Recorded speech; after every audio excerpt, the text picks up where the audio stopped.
In this video we're going to carry out an empirical formula calculation. I'm going to show you the routine.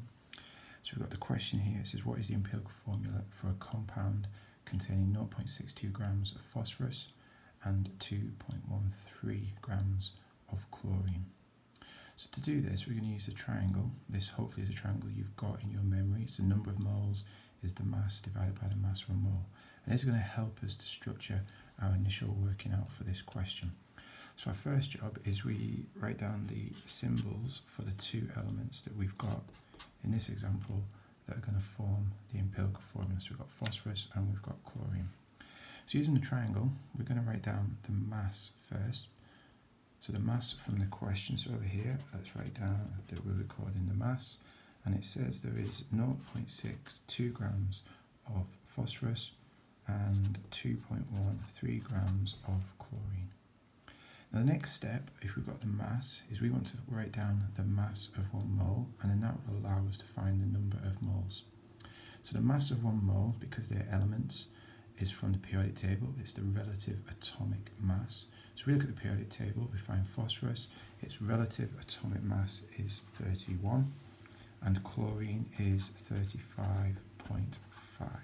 So that is the relative atomic mass, which is the mass of a mole according to the triangle. Now that we have the mass and the mass of 1 mole, we can calculate the number of moles.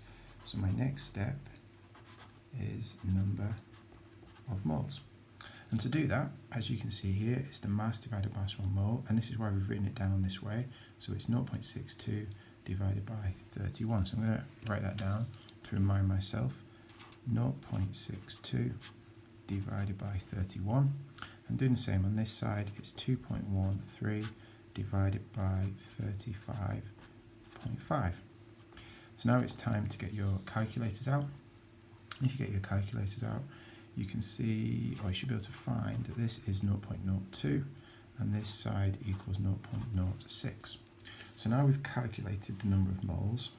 What we have to do is to get these into whole numbers is we divide by the smallest number. So our next step is divide by smallest number. Okay, so the smallest number of these two numbers here is 0.02. So I do 0.02 divided by 0.02, and that's going to equal 1. And this side I've got 0.06, so divide by the smallest number, 0.02, that's going to equal 3.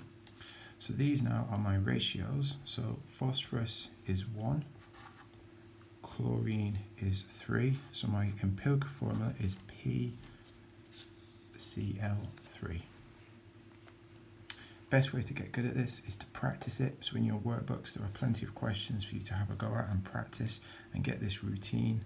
We need this format in order to get this right every single time. Good luck.